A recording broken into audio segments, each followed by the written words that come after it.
আমার একটা আফসোস কি ভাই, আমি প্রত্যাশা করছিলাম যে দেখেন আজকে জুলাইয়ের প্রায় শেষ, 1 বছর ঘুরে আসতো।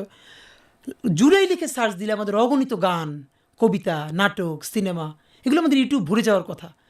আপনি জুলাই কেন্দ্রিক এমন কোনো গান কি আমাদের শহরে হইছে যে মানুষের সবসময় মুখে মুখে বাজে?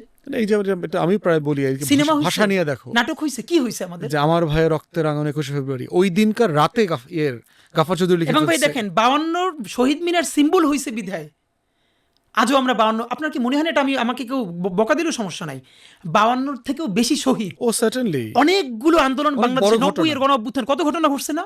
কিন্তু সেগুলো কি হিস্ট্রিতে আছে? কারণ তাকে সিম্বলাইজ করা হয় নাই। তো আমি জুলাইকে কেন্দ্র করে এখন পর্যন্ত একটা জুলাই মিনার বলি, মুক্তির মিনার বলি, কোনো কিছুতে আমার সিম্বল নাই, তাহলে আমার জুলাই বেঁচে থাকবে কিভাবে? নাটকে নাই।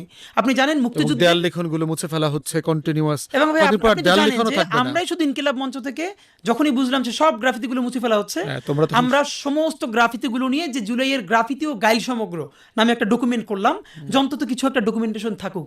এটা কি শুধুই আমাদের কাজ? আমাদের এখন নাটক কই, আমাদের সিনেমা কই, আমাদের গল্প কই? একটা মুক্তির মিনার আমরা বানাইতে পারি না, যেখানে গিয়া আমরা 36শে জুলাই সবাই গিয়ে দাঁড়াবো। এবং 5ই আগস্টে তো এটা প্রশ্ন এই যে আসবে, সামনে 5ই 5ই আগস্ট আগস্টে আসবে, আমরা আমরা কিভাবে কোথায় গিয়ে স্মরণ দাঁড়াবো? করব, কিভাবে করব? কোথায় স্মরণ করব, কোথায় দাঁড়াবো? না, কোনো জায়গা তো নাই। আমি শহীদ মিনার এখন যেতে পারি, আমার কি কোনো মুক্তির মিনার বা জুলাই মিনার বা কিছু আছে? আমি কোথায় গিয়ে দাঁড়াবো? তো এই প্রশ্ন আমি আসলে কারে করব?